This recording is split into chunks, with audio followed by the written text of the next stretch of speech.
اعوذ باللہ من الشیطان الرجیم بسم اللہ الرحمن الرحیم الحمد للہ رب العالمین۔ بات ہماری باب قیاس میں چل رہی ہے، اس میں آج 12ویں درس تک پہنچے ہیں۔ 12ویں درس کا عنوان اقسام قیاس ہے۔ قیاس کی تعریف ہم نے یہ کی تھی کہ قیاس ایسا قول ہے کہ جو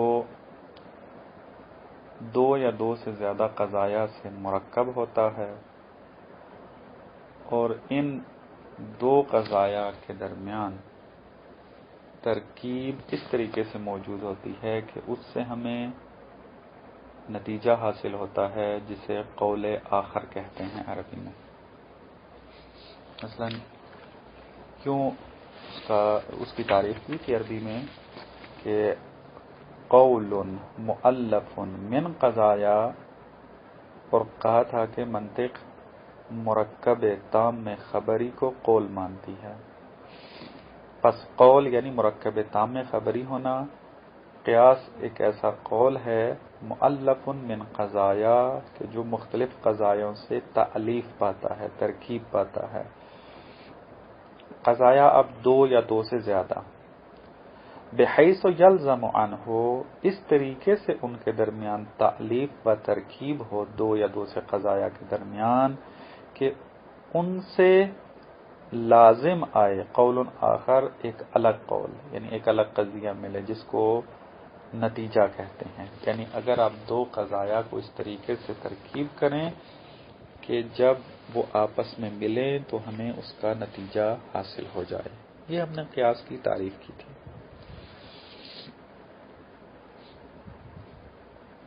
آج جو ہے وہ قیاس کی اقسام بیان کرتے ہیں کہ قیاس کی دو قسمیں ہیں۔ ایک قیاس کی قسم قیاس اقترانی ہے، الف قاف دو نقطے والی، تیرا الف نون یا، اقترانی۔ ایک قسم قیاس اقترانی ہے۔ دوسری قسم قیاس کی قیاس استثنائی ہے، الف سین تا سا نون الف نا اور حمزہ یا، استثنائی۔ قیاس اقترانی و قیاس استثنائی یہ دو قسمیں ہیں قیاس کی۔ شیخ مطہری یہاں پر علامت ذکر کرتے ہیں کہ قیاس اقترانی اور قیاس استثنائی میں کیا صورتحال ہوتی ہے۔ آپ کو عرض کیا تھا کہ قیاس ہم اس لیے تشکیل دیتے ہیں تاکہ ہم اپنا ایک جو مجہول جس کو ہم کشف کرنے کے پیچھے ہیں وہ کشف کر سکیں۔ مجہول کو معلوم میں بدلنے کا ایک طریقہ قیاس تھا۔ مثلا مجھے یہ نہیں پتا کہ جس عالم میں میں زندگی گزار رہا ہوں یہ حادث ہے یا نہیں۔ میں اب جاننا چاہتا ہوں کہ میرا یہ عالم جو ہے جس میں زندگی گزار رہا ہوں یہ عالم حادث ہے یا قدیم ہے۔ اب میں کیا کروں، اس مجہول کو معلوم میں بدلنے کے لیے قیاس سے استفادہ کرتا ہوں۔ قیاس جب بنانے کی میں سوچوں گا تو میرے پاس کم از کم دو قضیے ہونے چاہیے، اور ان دو قضیوں کا اس طریقے سے آپس میں ارتباط ہو کہ وہ دو قضیے مجھے اپنے مطلوب تک پہنچا دیں۔ بس میں دو قضیے اپنی معلومات میں فکر کرتا ہوں جو میں نے کسب کی ہوئی ہیں، ان معلومات میں سے اس مطلوب کے ساتھ مناسب جو دو قضیے ہوں گے ان کو نکال کر لے کر آؤں گا۔ مثلا میں دو قضیے لے کر آتا ہوں کہ عالم متغیر ہے، ایک معلوم میرے پاس یہ موجود تھا پہلے سے کہ عالم متغیر ہے، دن رات عوض ہوتی ہیں، موسم تبدیل ہوتے ہیں، انسان کبھی ہوتا ہے کبھی نہیں ہوتا، میں پہلے نہیں تھا بعد میں آیا، یہ ساری تبدیلیاں ہیں، تغیر موجود ہے عالم کے اندر۔ دوسرا معلوم میرے پاس یہ ہے، یہ ایسی معلومات میرے پاس موجود ہیں کہ ہر متغیر حادث ہے، بس جس کے اندر بھی تبدیلی واقع ہو وہ حادث کہلاتی ہے۔ ان دو معلومات کو جو میں نے خاص ترتیب میں رکھا تو مجھے نتیجہ خود بخود معلوم ہو گیا کہ جس عالم میں زندگی گزاروں وہ عالم حادث ہے۔ کیوں؟ کیونکہ یہ عالم متغیر ہے، بس اس تغیر سے میں حادث ہونے تک پہنچ گیا ہوں۔ اب دیکھیں میرا نتیجہ جس کو میں حاصل کرنا چاہتا تھا وہ یہ تھا کہ عالم حادث ہے، یہ میرے لیے مجہول تھا۔ اس کو معلوم میں بدلنے کے لیے میں نے قیاس تشکیل دیا کہ پہلا اس کا جو قضیہ تھا وہ تھا عالم متغیر ہے، دوسرا اس کا قضیہ جو بنایا وہ یہ کہ ہر متغیر حادث ہے، بس مجھے نتیجہ معلوم ہو گیا، یہ نتیجہ جو میرے لیے مجہول تھا وہ معلوم میں بدل گیا کہ عالم حادث ہے۔ اب اس قیاس میں دقت کریں، توجہ کریں تھوڑی سی، تو معلوم ہوگا کہ جو نتیجہ میں نے حاصل کیا ہے وہ نتیجہ انہی دو مقدموں میں موجود ہے، ایک جگہ پر موجود نہیں ہے، یعنی ایک ہی قضیے کے اندر نتیجہ موجود نہیں ہے، بلکہ وہ جو دو قضیے میں نے قیاس کے لیے استخراج کیے تھے اور خاص ترتیب ان میں دی تھی، ان دونوں قضیوں میں ایک ایک جز میرے نتیجے کا موجود ہے۔ میرا نتیجہ ہے عالم حادث ہے، تو اس میں پہلا جو جز ہے عالم کے نام سے کہ جس کو موضوع کہتے ہیں وہ میرا پہلے قضیے میں موجود ہے، چونکہ میرا پہلا قضیہ تھا عالم متغیر ہے، اور نتیجے کا جو دوسرا جز ہے جس کو محمول کہتے ہیں حادث ہونا، یہ دوسرے قضیے کے اندر موجود ہے، کیونکہ دوسرا قضیہ بنایا تھا کہ ہر متغیر حادث ہے۔ پس ایسا قیاس کہ جس کے اندر میرا نتیجہ اکٹھا موجود نہ ہو بلکہ پورے قیاس کے اندر پھیلا ہو، یعنی ایک جز اس کا ایک قضیے میں موجود ہو، دوسرا جز اس کا دوسرے قضیے میں موجود ہو، اگر اس قسم کی صورتحال ہو اس کو کہتے ہیں قیاس اقترانی۔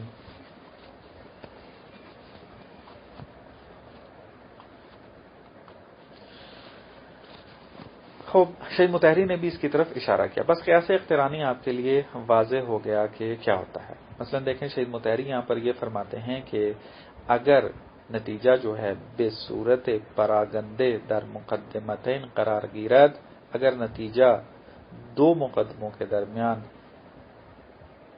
پھیلا ہوا موجود ہو، پراگندہ موجود ہو، اس کو قیاس اقترانی کہتے ہیں۔ دو مقدمہ میرا پہلا قضیہ تھا، ایک مقدمہ پہلا قضیہ اور دوسرا مقدمہ دوسرا قضیہ، یہ دو مقدمے کہلاتے ہیں۔ قیاس کی اصطلاحات میں سے ہے کہ جو آپ قضیے استعمال کرتے ہیں باب قیاس کے اندر، ان قضایا کو مقدمہ کہتے ہیں۔ پہلا قضیہ جو ہوگا اس کو مقدمہ اول کہیں گے، دوسرا جو قضیہ ہوگا اس کو مقدمہ دوم کہیں گے۔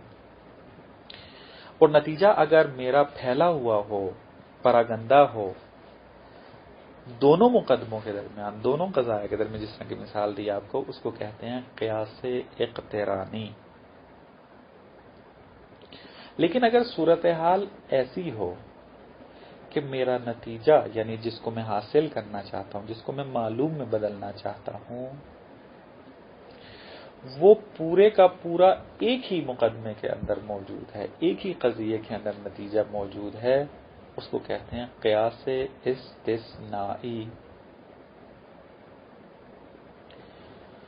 میں یہ جاننا چاہتا ہوں کہ یہ عالم حادث ہے یا حادث نہیں ہے، بس میرا مطلوب کیا ہے؟ عالم کا حادث ہونا۔ اگر میں یوں قیاس کو تشکیل دوں کہ اگر یہ عالم متغیر ہے پس عالم حادث ہے. یہ میرا پہلا مقدمہ. دوبارہ سنیں. اگر عالم متغیر ہو پس یہ عالم حادث ہے. یہ پہلا مقدمہ. لیکن یہ عالم متغیر ہے، نتیجہ کیا نکلے گا؟ پس عالم حادث ہے. پہلا مقدمہ کیا تھا؟ اگر عالم متغیر ہو پس عالم حادث ہے. یہ قضیہ شرطیہ ہے، وضاحت کرتا ہوں اس کی بعد میں. دوسرا مقدمہ میں نے کیا کیا؟ لیکن یہ عالم متغیر ہے، نتیجہ کیا نکلا؟ پس عالم حادث ہے. اب دیکھیں، یہ نتیجہ عالم حادث ہے، یہ پورے کا پورا میرے پہلے مقدمے کے اندر موجود ہے کہ جو میں نے یہ قضیہ بنایا تھا کہ اگر عالم متغیر ہو پس عالم حادث ہے. عالم حادث ہے، یہ پہلے مقدمے میں پورے کا پورا موجود ہے، یعنی اپنے موضوع اور محمول کے ساتھ وہ ایک ہی مقدمے کے اندر موجود ہے. پھیلا ہوا نہیں ہے کہ ایک اس کا جز مقدمے اول میں ہو، دوسرا جز اس کا مقدمے دوم میں ہو، بلکہ پورے کا پورا نتیجہ میرا پہلے مقدمے میں موجود ہے. اگر نتیجہ پورے کا پورا مقدمے میں موجود ہو، پھیلا ہوا نہ ہو، ایک ہی جگہ پر موجود ہو، اس کو کہتے ہیں قیاس استثنائی. بس یہ مطلب آپ کے ذہن میں ہونا چاہیے. قیاس استثنائی کے اندر جو نتیجہ ہے وہ پورے کا پورا بالفعل ایک ہی مقدمے میں موجود ہوتا ہے. قیاس اقترانی کی طرح پھیلا ہوا نہیں ہوتا کہ ایک جز کہیں موجود ہو، دوسرا جز کہیں موجود ہو. اس طریقے سے نہیں. قیاس استثنائی میں پورے کا پورا نتیجہ ایک مقدمے کے اندر موجود ہوتا ہے. بس علامت آپ کو معلوم ہو گئی.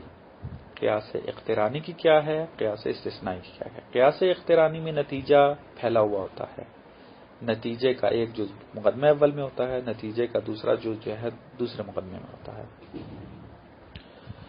لیکن قیاس استثنائی کے اندر نتیجہ پورے کا پورا موضوع اور محمول دونوں کے ساتھ مقدمے میں موجود ہوتا ہے.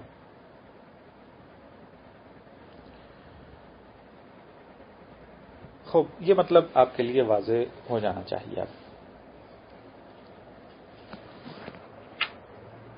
اب قیاس استثنائی کو قیاس استثنائی کیوں کہتے ہیں؟ اس کی وجہ یہ ہے کہ قیاس استثنائی کے اندر ایسے حرف استعمال ہوتے ہیں کہ جو استثناء کے لیے استعمال ہوتے ہیں. مثلا عربی میں لیکن استثناء کے لیے استعمال ہوتا ہے، اردو میں اس کو لیکن کہتے ہیں. اب پہلا جو میں نے قضیہ بنایا، قیاس استثنائی کی جو مثال دی ہے، اس میں تھوڑی توجہ کریں. اگر عالم متغیر ہو پس عالم حادث ہے. دوسرا مقدمہ میں نے کیا بنایا تھا؟ لیکن یہ عالم متغیر ہے. اب میں استثناء کر رہا ہوں لیکن لگا کر. اب چونکہ اس میں حرف استثناء موجود ہے، اس وجہ سے اس کو قیاس استثنائی کہتے ہیں. بس قیاس استثنائی کا وجہ تسمیہ آپ کو معلوم ہو گیا. ایک اور مطلب کہ جو یہاں پر شہید مطہری فرماتے ہیں، وہ ایک دو اور اصطلاحات ہیں، ان کی وضاحت فرماتے ہیں. وہ یہ کہ قیاس کے اندر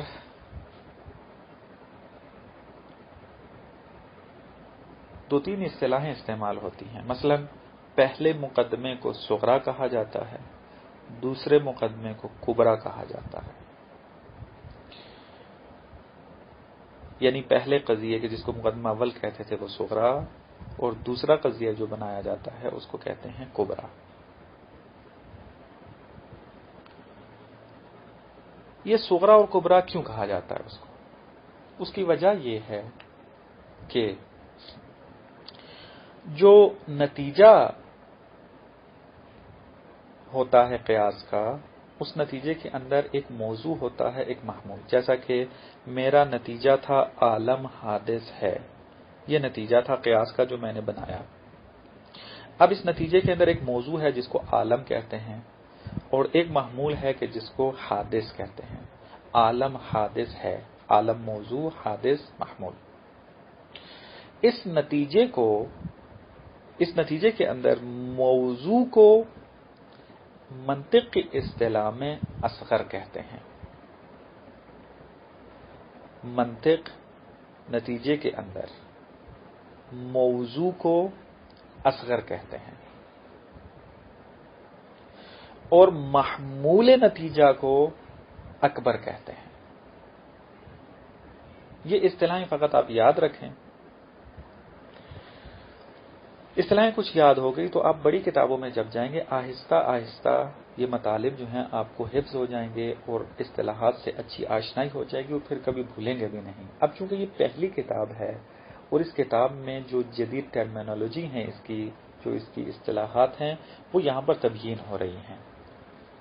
جس طریقے سے آپ فزکس کیمسٹری کے اندر جاتے ہیں وہاں پہلے سے آپ کو چیزیں معلوم نہیں ہوتی تھی، ایک فارمولے آپ کو بیان کرتے ہیں، وہ ایک نئی چیز لگتی ہے، لیکن تکرار کرنے کے ساتھ وہ چیزیں حفظ ہو جاتی ہیں. پھر آپ کو پانی کا کیا فارمولہ ہے یاد ہو جاتا ہے اور اس قسم کے جو باقی فارمولے ہیں وہ یاد ہو جاتے ہیں اور اسی قسم کی جو باقی اصطلاحات ہیں انگلش کے اندر آپ کو یاد ہو جاتی ہیں. اسی طریقے سے آپ نے کوشش یہ کرنی ہے کہ ان اصطلاحات کو اس طریقے سے یاد کرنا ہے تاکہ آپ منطق کی جب بھی کوئی کتاب پڑھیں ان کے اندر جب یہ اصطلاحات استعمال ہوں تو آپ کو پریشانی نہ ہو کہ یہاں پر کیا کہنا چاہتے ہیں. بس نتیجہ جو ہے اس کا موضوع اصغر کہلاتا ہے منطق کے اندر، اور محمول نتیجہ جو محمول ہے یعنی حادث، یہ نتیجے کا محمول ہے، اس کو اکبر کہتے ہیں. اب چونکہ قیاس اقترانی کے اندر نتیجے کے اجزاء پھیلے ہوئے ہوتے ہیں، اس کا ایک جز جو کہ موضوع ہے وہ مقدمہ اول میں ہوتا ہے اور اس کا جو محمول ہے وہ مقدمہ دوم میں ہوتا ہے. جیسا کہ وہ مثال دی تھی عالم متغیر ہے، اب پہلے مقدمے میں عالم موجود ہے. ہر متغیر حادث ہے، حادث دوسرے مقدمے میں موجود ہے. ہم نے موضوع نتیجے کے موضوع کو اصغر کہا تھا. اب وہ مقدمہ کہ جس کے اندر نتیجے کا موضوع موجود ہو یعنی اصغر موجود ہو جس مقدمے کے اندر، اس کو کہتے ہیں صغرا. بس العالم متغیرون یہ جو مقدمہ ہے یہ صغرا کہلائے گا. صغرا قیاس کا صغرا ہے یہ. اور جس مقدمے میں کبرا موجود ہو، جس مقدمے میں اکبر موجود ہوگا یعنی نتیجے کا محمول موجود ہوگا، اس کو کبرا کہیں گے. کل متغیر حادث یعنی ہر متغیر حادث ہے، یہ دوسرا مقدمہ تھا ہمارا. اس کے اندر محمول موجود ہے جسے ہم نے اکبر کا نام دیا تھا. اب یہ پورا مقدمہ کبرا کہلائے گا. بس قیاس کے اندر دو جو قضیے استعمال ہوتے ہیں ان دو قضیوں کو صغرا اور کبرا کہتے ہیں. صغرا اس قضیے کو کہیں گے کہ جس میں نتیجے کا موضوع موجود ہوگا، اس کو ہم اصغر کہتے تھے، چونکہ اس میں اصغر موجود ہے بس اس کو صغرا کا نام دے دیا. بس پہلا مقدمہ صغرا کہلائے گا. دوسرا مقدمہ کبرا کہلاتا ہے کیونکہ اس کے اندر نتیجے کا محمول موجود ہوتا ہے. وہاں پر اکبر موجود ہوتا ہے اس کے اندر، پس اس وجہ سے اس کو کبرا کہا جاتا ہے. بس اگر یہ کہا جائے کہ آپ کا کبرا یہ ہے صغرا یہ ہے، یا مثلا یہ کہا جائے کہ قیاس کا صغرا اور کبرا تشخیص دیں، یا آپ اگر قیاس بنانا چاہتے ہیں یا آپ نے اگر قیاس بنایا ہے تو اس کا صغرا کیا ہے اور کبرا کیا ہے، آپ کو فوراً پتہ ہونا چاہیے کہ صغرا اور کبرا کسے کہتے ہیں. یہ ایک مطلب تھا کہ جو شہید مطہری رحمۃ اللہ علیہ نے اس کے اندر بیان کیا ہے.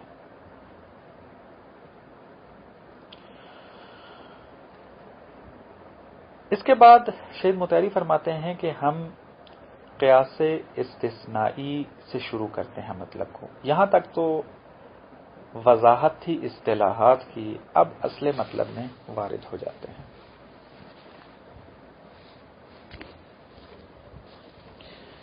وہ اس طریقے سے بیان کرتے ہیں. اب سب سے پہلے قیاس استثنائی کو بیان کرتے ہیں. اگرچہ یہ تفصیلی گفتگو ہے لیکن سید مطہری نے قیاس استثنائی کو فقط چند سطروں میں بیان کر دیا ہے، وضاحت زیادہ نہیں کی، تو ہم بھی فقط سید مطہری ہی کے بیان پر اکتفا کریں گے.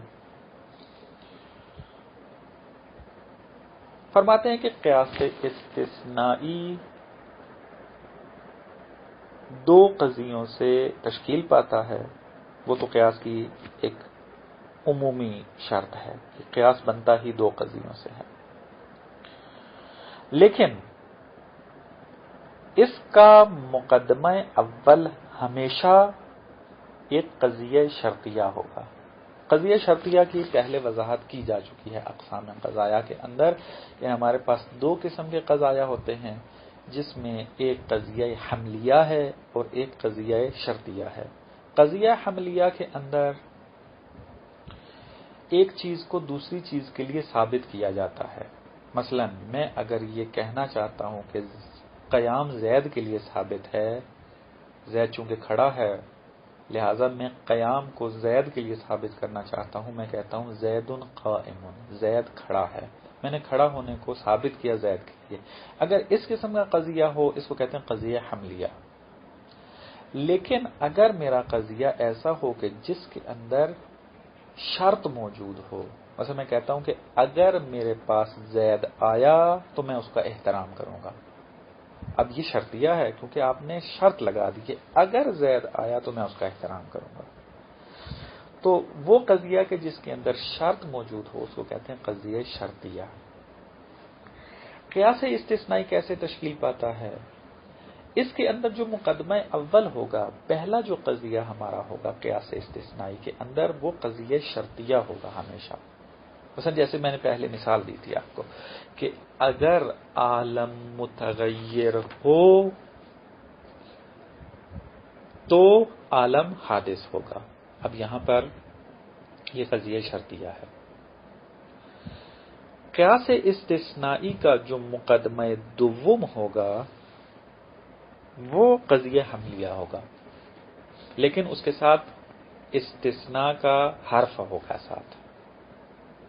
بس قیاس استثنائی کے اندر پہلا قضیہ ہمیشہ قضیہ شرطیہ ہوگا اور دوسرا جو قضیہ ہوگا مقدمہ دوم جو اس کا ہوگا وہ ہمیشہ قضیہ حملیہ ہوگا، لیکن اس قضیہ حملیہ کے ساتھ حرف استثناء موجود ہوگا، مگر، لیکن، اس قسم کے جملے اس کے ساتھ موجود ہوں گے. مثال دوبارہ لیتے ہیں. اگر عالم متغیر ہو تو عالم حادث ہے. یہ قضیہ شرطیہ. لیکن عالم حادث ہے، لیکن عالم متغیر ہے. اب یہ دوسرا قضیہ کیا ہے؟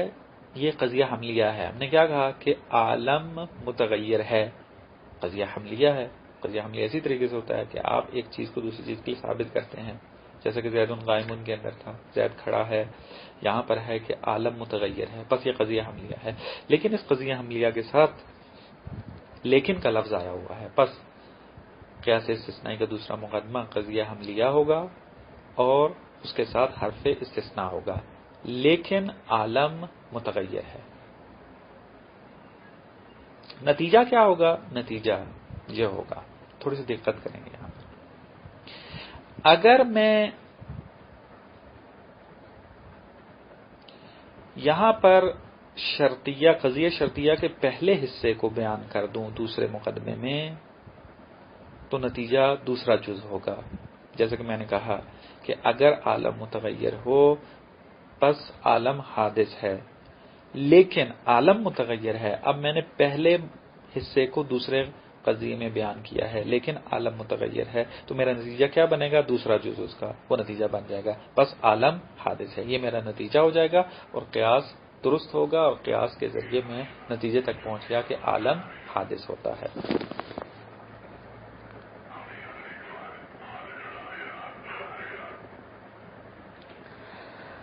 خوب ایک مطلب تھا جو آپ کی خدمت میں عرض کر دیا. اس کے بعد شہید مطہری 4 صورتیں بناتے ہیں قضیہ قیاس استثنائی کی. اس کی بھی میں تھوڑی سی وضاحت کر دوں اور مطلب تمام کرتے ہیں. وہ یہ ہے کہ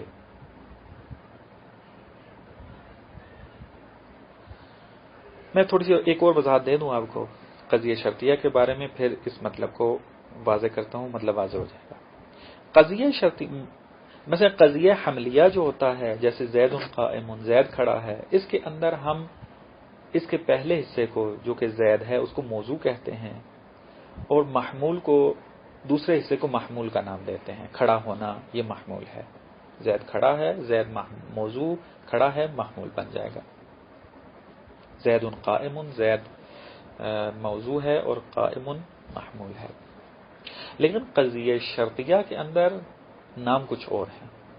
اگر میں کہوں کہ اگر زید آیا تو میں اس کا احترام کروں گا، یہاں پر اگر زید آیا یہ ایک جز ہے اس کا،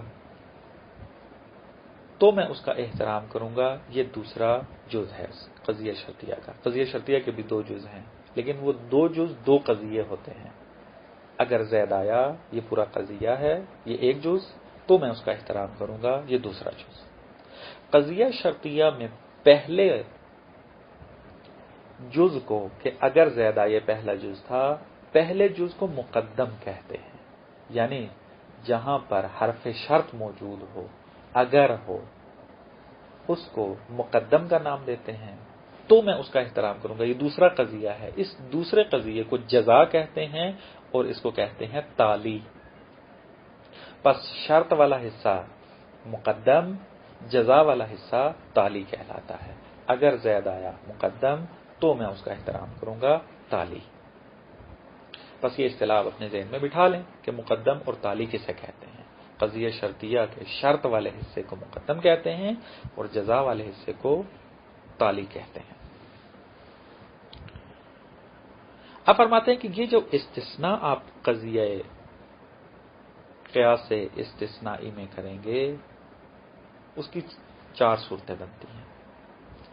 یا تو آپ استثناء مقدم کو مثبت صورت میں کریں گے، یا مقدم کو نفی کی صورت میں رفع کریں گے.